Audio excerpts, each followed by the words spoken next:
बोलो माता रेणुका देवी की, बोलो परशुराम भगवान की। मुझे लगता है कुछ जोश ठंडा हो गया है। दोनों हाथ ऊपर खड़े करिए, मुट्ठी बंद करिए और पूरी ताकत के साथ बोलिए परशुराम भगवान की। भगवान परशुराम की इस पवित्र और पूजित धरती,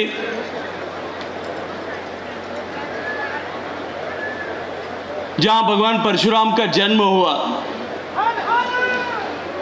मैं अपने आप को सौभाग्यशाली मानता हूं कि इस पवित्र धरती की रज को अपने सिर पर धारण करने का सौभाग्यपूर्ण अवसर मुझे मिला है। मैं अपने आप को और भी सौभाग्यशाली इसलिए मानता हूं कि ऐसी पवित्र और पूजित धरती, जहां यहां के पास बालाचौर में बाबा बलराज जी का स्थान है। मुझे जब पिछले चुनाव के समय में बाबा बलराज जी के स्थान पर जाने का सौभाग्यपूर्ण अवसर मिला,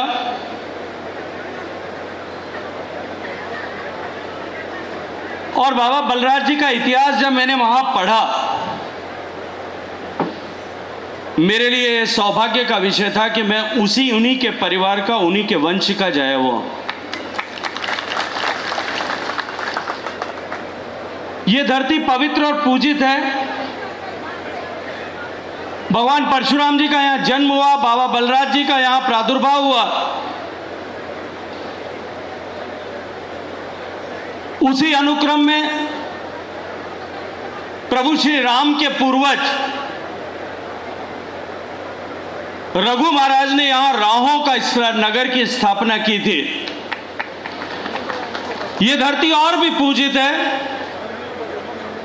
कि सतयुग से लेकर के और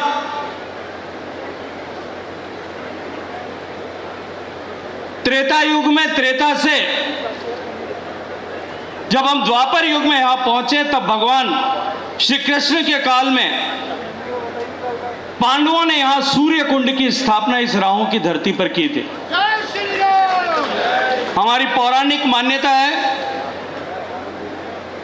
कि 3 तट जो है 2.5 कुंड कुल मिलाकर के इस भारत की पवित्र भूमि पर रचे गए। पहला सूर्य कुंड यहां पूरा कुंड राहों में, दूसरा पूर्ण कुंड नासिक की धरती पर है, और एक अर्ध कुंड जो है वो हरिद्वार में स्थापित है। ये जो 2.5 कुंड जिस धरती पर हैं, उस धरती को मैं प्रणाम करता हूं, उसको अभिनंदन करता हूं, अभिवादन करता हूं। अभी आदरणीय अश्विनी जी बात कर रहे थे और उन्होंने एक कवि के एक दोहे की बात की। उन्होंने कहा, यूनान मिस्र रोमा सब मिट गए, जहां से कुछ बात है कि अस्थि मिटती नहीं हमारी। ये जो पवित्र पूजित धरती और ये जो परंपरा है, भगवान परशुराम के काल से लेकर के आज तक हजारों साल तक इस संस्कृति पर हमले हुए, इस सनातन सभ्यता पर हमले हुए। इस धर्म को समाप्त करने के लिए, इस संस्कृति को समाप्त करने के लिए, भारत के वैभव से आकर्षित होकर के, भारत की बौद्धिक संपदा से आकर्षित होकर के, भारत के ज्ञान से आकर्षित होकर के हजारों सालों तक भारत पर आक्रमण किए हुए। कुछ लोगों ने लूटने के उद्देश्य से आक्रमण किए, और कालांतर में इतिहास में अनेक ऐसे लोग आए, ऐसी ताकतें आई, जिन्होंने इस धर्म को समाप्त करने के उद्देश्य से इस देश पर आक्रमण किए। लेकिन हजारों साल की इस आक्रमण की परंपरा में भगवान परशुराम का फूंका गया वो मंत्र कि अराजकता इस देश में, इस धरती पर अस्वीकार्य है। इस भारत में ये सनातन संस्कृति निरंतर प्रवाहमान रही, निरंतर बनी रही। अनेक लोगों ने भगवान परशुराम के काल से लेकर के इस धर्म को, इस संस्कृति को, इस सभ्यता को मिटाने के जितने भी प्रयास हुए, कुछ 100 वर्षों तक पूर्व तक इसी धरती के जाए गुरु साहबों ने अपने परिवार इस धर्म और इस सनातन संस्कृति को बचाने के लिए कुर्बान कर दी। यह संस्कृति निरंतर प्रवाहमान रही, क्योंकि भगवान परशुराम के वंशज ब्राह्मण जिन्होंने निरंतर इस समाज को, इस सनातन संस्कृति को सन्मार्ग पर बनाए रखने के लिए अपने ज्ञान के आधार पर, अपने तप के बल पर, अपनी बौद्धिक कौशलता के आधार पर समाज का इस तरह से मार्गदर्शन किया कि समाज में जन्मे लोग, समाज में ऐसे अनेक लोगों का जन्म हुआ जिन्होंने इस सनातन संस्कृति को निरंतर प्रवाहमान रखा। आज हम यहां भगवान परशुराम की जन्मस्थल पर एकत्रित आए और निश्चित रूप से हमें भगवान परशुराम के जीवन चरित्र का पर विचार यहां आकर के अवश्य करना चाहिए। भगवान परशुराम के जीवन से यदि हम सीखने का क्रम प्रारंभ करें, 5 मोटी मोटी चीजें उनके जीवन से जुड़ी हुई। पहली है क्षमाशीलता। हम सबको यह ज्ञात होगा, हम सब ने पढ़ा होगा, याद होगा, जब जनक के दरबार में सीता के स्वयंवर में भगवान श्री राम ने परशुराम जी के धनुष को तोड़ दिया था और जब वो धनुष टूटा, भगवान परशुराम अवतरित हुए, अत्यंत क्रोधित थे। भगवान परशुराम और लक्ष्मण के बीच में जिस तरह का संवाद हुआ, लेकिन विनय के साथ, शुद्ध हृदय के साथ, निर्मल मन के साथ में जब भगवान श्री राम ने क्षमा प्रार्थना की, परशुराम जी ने तुरंत अपना आवेग त्याग करके, आवेश त्याग करके और दोनों भाइयों को आशीर्वाद दिया। द्वापर के युग में जब कर्ण अपना भेष बदल करके, अपनी आइडेंटिटी को छुपा करके और ब्रह्मास्त्र की विद्या सीखने के लिए भगवान परशुराम के पास गए, कथा में आता है महाभारत की, कठोर तपस्या की परशुराम जी ने यह प्रण ले लिया था कि मैं किसी भी क्षत्रिय को कभी किसी भी तरह के शस्त्र का ज्ञान नहीं दूंगा, शस्त्र का दान नहीं करूंगा।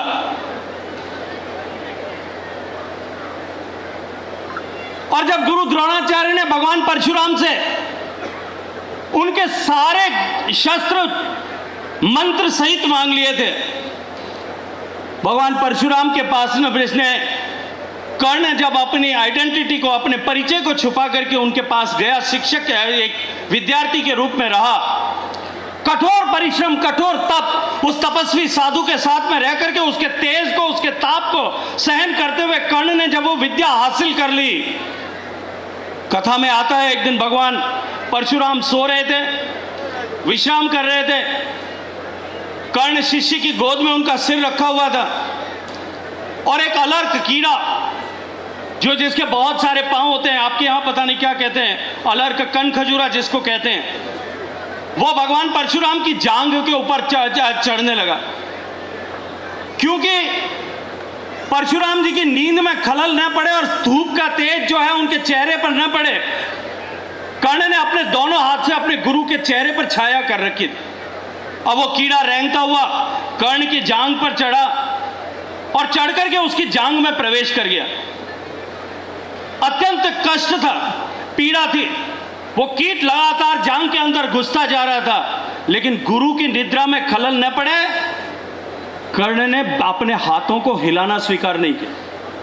खून की धारा बह निकली और वो रक्त की धारा जब भगवान परशुराम के चेहरे पर जाकर के गिरी, वो बूंदें जब उनके कान से सट करके उनके चेहरे पर रिसी, तब भगवान परशुराम जागे।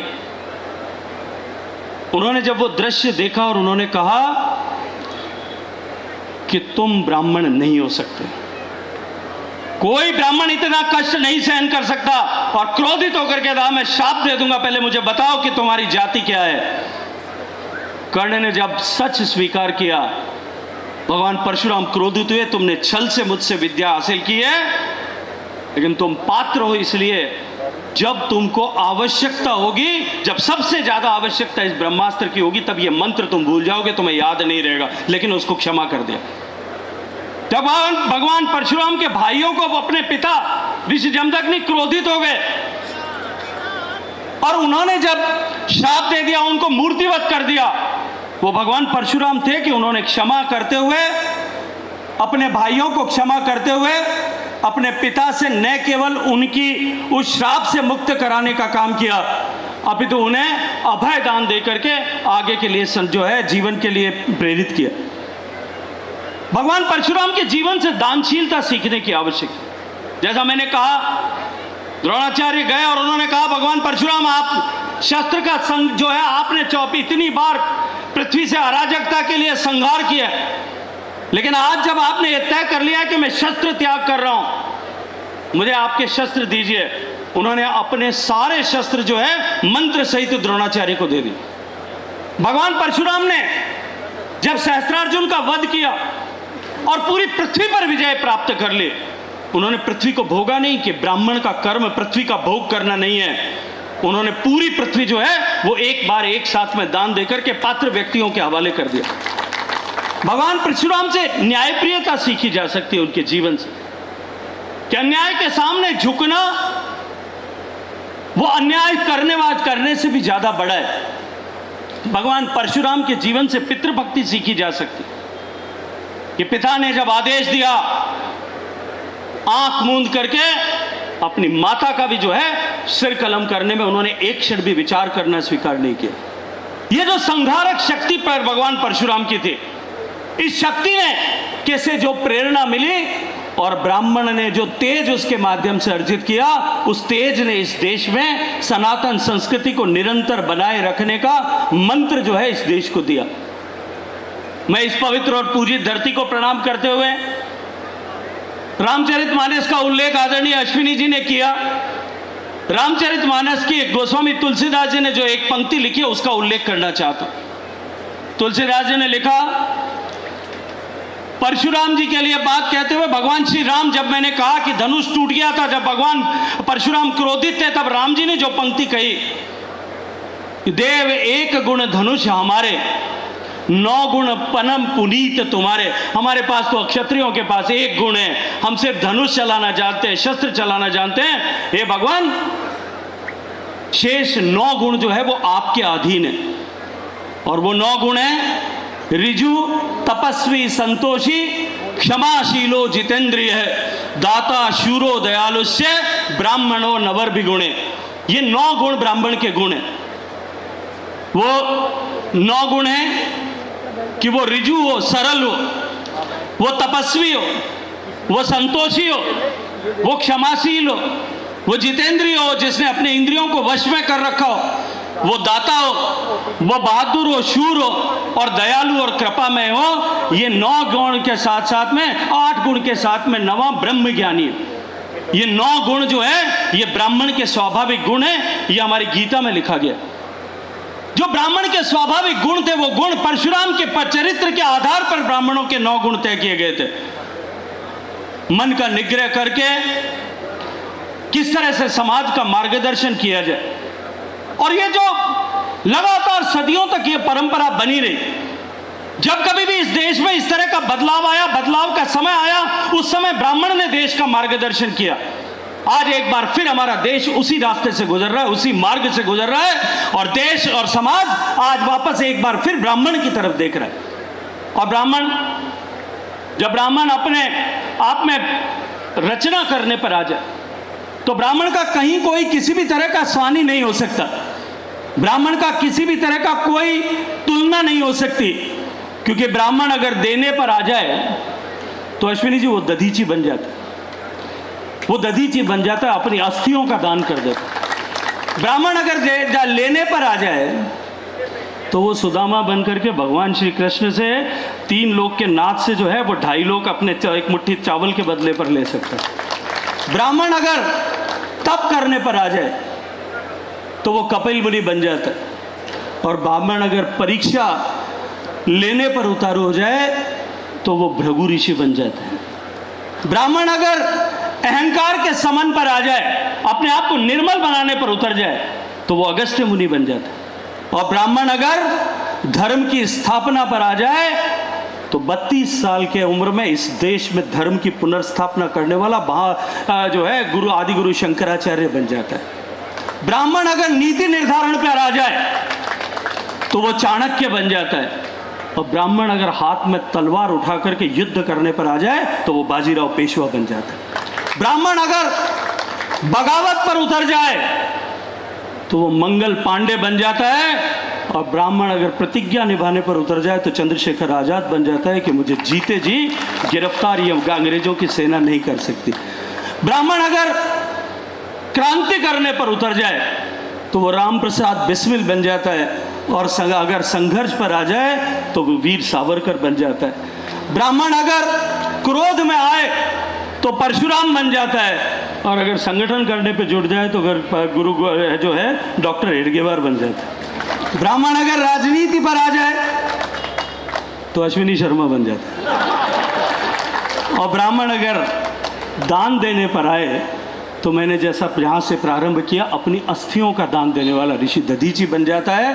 ब्राह्मण अगर साहित्य के सृजन पर आए तो गोस्वामी तुलसीदास बन जाता है। ब्राह्मण अगर कविता लिखने पर आए तो रामधारी सिंह दिनकर बन जाता है। ब्राह्मण अगर खेलने पर आए तो तेंदुलकर बन जाता है, और ब्राह्मण अगर व्यापार करने पर आए तो टीटी कृष्णमाचारी बन जाता है। और क्योंकि मैं यहाँ ब्राह्मणों के बीच में बैठा, मित्रों, इतने सारे लोग जिन्होंने इस ब्राह्मणों के कुल के गौरव को बढ़ाया, हम सब उस कुल के वंशज हैं। और आज जब देश बदल रहा है, जब देश बदलाव के रास्ते पर है, तब हम सब की आवश्यकता है कि हम सब का ये धर्म है, हम सब का ये जो है नैसर्गिक दायित्व है, ये कर्तव्य है कि हम इस बदलाव के दौर में जिन लोगों ने ब्राह्मणों के कुल को सुशोभित किया है, शोभायमान किया है, हम उन कुल के अनुरूप आचरण और व्यवहार करते हुए इस बदलाव के दौर के वाहक बने। मित्रों, आज ये भगवान परशुराम की धरती पर आने का सौभाग्य मुझे मिला। मुझे आदरणीय सुभाष जी ने जब आकर के इस धरती के विषय पर बताया था, तब मुझे माननीय प्रधानमंत्री जी का जो संकल्प है कि हम विरासत का संरक्षण करते हुए विकास के रास्ते पर आगे बढ़ेंगे।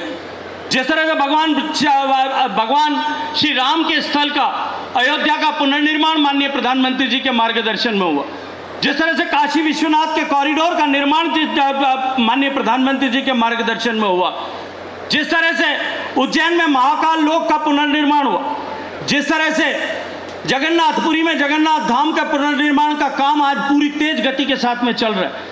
देश भर में अनेक ऐसे आइकॉनिक प्लेसेस जो इस सनातन संस्कृति की विरासत के चिन्ह थे, प्रतीक चिन्ह थे, उन सब के पुनरुद्धार, जिन्हें समय के प्रभाव में कहीं भुलाने की कोशिशें की गई थी, विधर्मी मानसिकता के लोगों ने जिन्हें भुलाने के षड्यंत्र किए थे, उनको वापस पुनर्स्थापित करने का जो क्रम चल रहा है। मैंने सुभाष जी से कहा था कि प्रसाद स्कीम हो या कोई और योजना बनानी पड़े, इस रकासन का उपजय में भगवान परशुराम के इस तीर्थ का पुनरुद्धार होगा, ये मेरा सौभाग्य होगा। और मैं तो अपने आप को सौभाग्यशाली इसलिए मानता हूँ। अभी आदरणीय सुभाष जी ने चर्चा की थी, मैं जब कृषि मंत्री के नाते काम करने का सौभाग्यपूर्ण अवसर मुझे मिला, मैं अपने मंत्रालय के काम से अरुणाचल प्रदेश के दौरे पर था।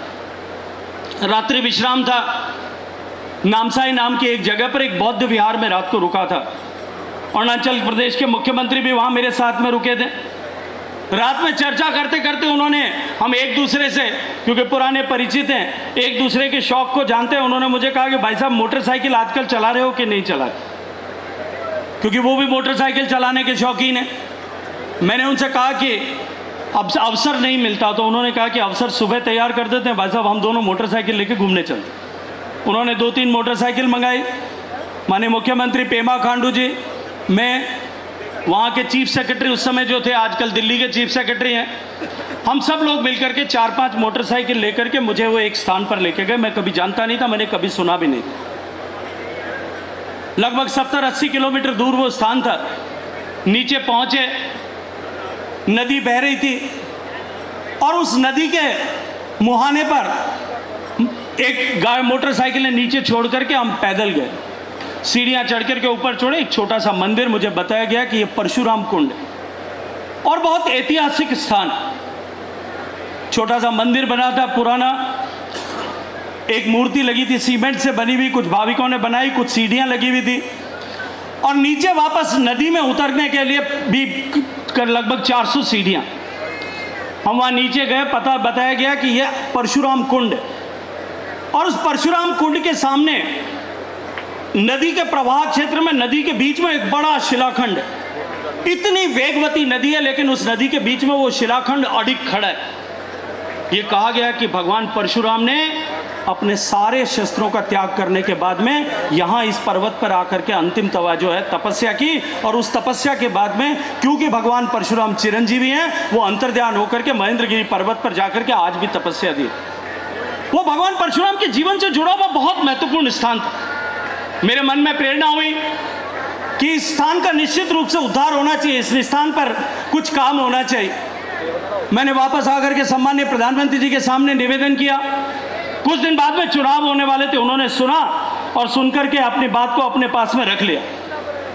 चुनाव हुए, देश की जनता ने दोबारा माननीय प्रधानमंत्री जी को 2019 में प्रधानमंत्री बनने का सौभाग्यपूर्ण अवसर प्रदान किया। कुछ दिन बाद में उन्होंने मुझे बुलाया और मुझे कहा कि वो जो स्थान की चर्चा तुमने की थी, अब जो संस्कृति मंत्री है उस मंत्री को जाकर के, उस समय में आदरणीय प्रहलाद पटेल जी मध्य प्रदेश के उस समय संस्कृति मंत्री थे, जाकर के उनको इस विषय के बारे में जानकारी दो और वहां जाकर वहां कुछ डेवलपमेंट वर्क होना चाहिए। प्रहलाद पटेल जी के नेतृत्व में वहां डेवलपमेंट वर्क की रचना हुई। मेरे मन में एक संकल्प उदय हुआ, हम जब देखने के लिए दोबारा गए कि इस नदी के बीच में जो शिलाखंड है, यहाँ पे एक विशाल काय प्रतिमा जो है 21 मीटर की प्रतिमा भगवान परशुराम की बननी चाहिए। पूरा प्रोजेक्ट बना, लेकिन क्योंकि सरकार तो मूर्ति बना नहीं सकती, वो मूर्ति का काम छोड़ करके बाकी सारा प्रोजेक्ट जो है सैंक्शन हो गया। मेरे मन में संकल्प हुआ था, मेरे मन में भाव उदित हुआ था, मैंने सोचा निश्चित रूप से इसका निर्माण करना चाहिए।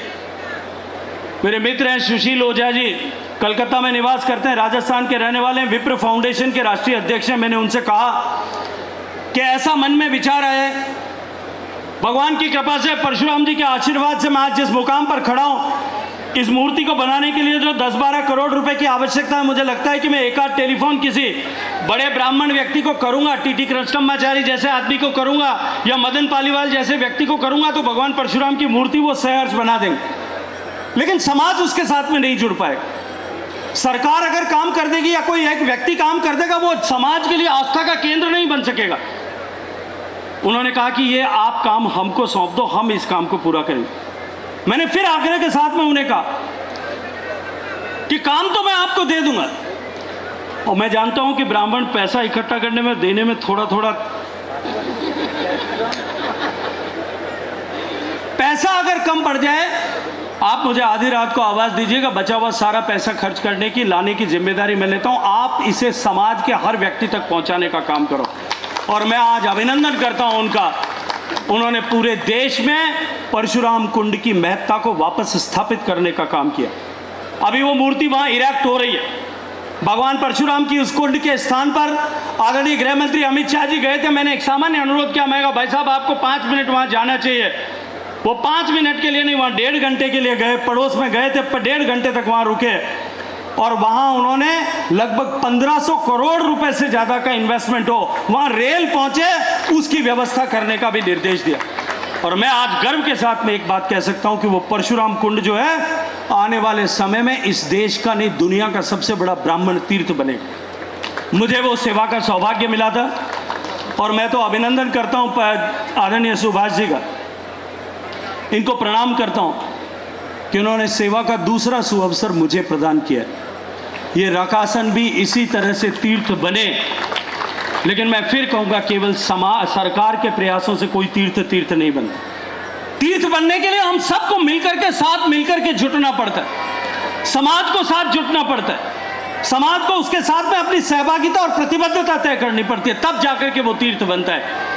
समाज को साथ जोड़ने की जिम्मेदारी जो है, आदरणीय शुक्ला जी यहाँ बैठे हैं, यहाँ से लेकर के इस मंच पर जितने ब्रह्मवंशी बैठे हैं और जितने सामने ब्रह्मवंशी बैठे हैं, वो सब अगर दोनों हाथ उठा करके इस तीर्थ स्थान की भव्यता, दिव्यता प्रतिस्थापित हो, इसका संकल्प अगर आप सब लेते हैं, तो सरकार पूर्ण रूप से उसमें सहयोग करेगी। इस बात का भरोसा और विश्वास मैं आप सबको दिला सकता हूं। मित्रों, इसके अतिरिक्त भी, क्योंकि आप सबकी शुभकामनाओं से, भगवान के आशीर्वाद से, दिव्य संतों की कृपा से मुझे ये सुअवसर मिला है, ये सौभाग्यपूर्ण अवसर मिला है। इसके अतिरिक्त भी ये तीर्थ सारे विकसित हों, हमारा बलाचौर में भी विकास हो, हमारे राहों में भी विकास हो, हमारा खटकल कला में भी विकास हो, शहीद उधम सिंह की धरती पर भी विकास हो, और ये सब स्थल प्रेरक, स्थल पूजित स्थल के रूप में विकसित हो। इस सब के लिए हम सबको मिलकर के प्रयास करने की आवश्यकता है। सरकार के प्रतिनिधि के रूप में यहाँ आम आदमी पार्टी के नेता बैठे हैं, विधानसभा के प्रतिनिधि के रूप में यहाँ आदरणीय अश्विनी जी, आदरणीय विधायक जी यहाँ बैठे हैं। मैं आपसे आग्रह करूंगा, क्योंकि ये दोनों ही विषय राज्य सरकारों के विषय हैं, आप राज्य सरकारों से इसके प्रस्ताव बना करके भेजिए, प्रस्ताव लेकर के आइए, भारत सरकार इसमें पूर्ण रूप से सहयोग करेगी। ये भरोसा और विश्वास मैं आप सबको दिला सकता हूं। मित्रों, मैं बहुत लंबा बोलना नहीं चाहता था, लेकिन भावावेश में आप सबके, मुझे लगता है कि आप सबकी प्रेरणा से, आप सबकी उपस्थिति से कुछ मुझ में भी कहीं जो है ब्राह्मणत्व जाग गया और मैंने भी कुछ लंबी बात करी है। आदरणीय पूर्णिमा दीदी यहाँ बैठी हैं, मैं जब आया था तब उनका संकीर्तन चल रहा था। जब मैंने आवाज़ इनकी सुनी, मैंने सुभाष जी से कहा कि ये दिव्य आवाज़ किसकी है। मैं थोड़ा बहुत संगीत को समझने वाला व्यक्ति हूँ। जब मैं आया तब जितने लोग मेरा स्वागत करने के लिए आ रहे थे, कोई रिप्रेजेंटेशन देने के लिए आ रहा था, कोई माला के लेकर के आ रहा था स्वागत करने के लिए, कोई फोटो खिंचवाने के लिए आ रहा था, मुझे 1% भी कहीं उसमें ईमानदारी से स्वीकार करता हूँ, कहीं उसमें रस नहीं था, क्योंकि मेरी जान जो है और मेरा ध्यान दोनों पूर्णिमा जी के उस संगीत में, मधुर संगीत में जुटे हुए थे और जुड़े हुए। मैं क्षमा प्रार्थना करता हूँ। और मुझे ऐसा लग रहा था कि जब इनके कार्यक्रम को रोका गया, हमारे पुराणों में लिखा है, हमारे रामायण में भी वर्णन आता है, पुराणों में लिखा था, जहाँ भगवान का स्मरण होता था, जहाँ यज्ञ होता था या हवन होता था या संकीर्तन होते थे, वहाँ दानव आकर के बीच में व्यवधान पैदा करते थे। और मुझे लग रहा था कि पूर्णिमा जी के इस शुद्ध संगीत में हम सब दानव के रूप में आकर के बीच में जो है व्यवधान पैदा कर रहे हैं। इतने रसमय संगीत, जहाँ सब भाव विभोर होकर के उस संगीत के साथ में जुटे थे, हमने दानव रूपी काम किया है। आदरणीय पूर्णिमा जी हम सबको क्षमा करेंगे। मैं हृदय पूर्वक पूर्णिमा जी के चरणों में क्षमा प्रार्थना करते हुए, सभी की तरफ से क्षमा प्रार्थना करते हुए आप सबको शुभकामनाएं देता हूं। हम सब मिलकर के इस देश के विकास के इस पहिए को बनाने वाले बने। और ऐसा इसलिए जिम्मेदारी के साथ मैं कहता हूं कि ये समाज हमेशा मार्गदर्शक रहा है, इस समाज ने हमेशा मार्गदर्शन किया है। एक बार फिर ये समाज अपनी भूमिका में आकर के बदलाव के इस दौर में देश के बदलाव के मार्गदर्शक की भूमिका का निर्वहन करे, इस अपेक्षा के साथ में आप सबको शुभकामनाएं। भारत माता की।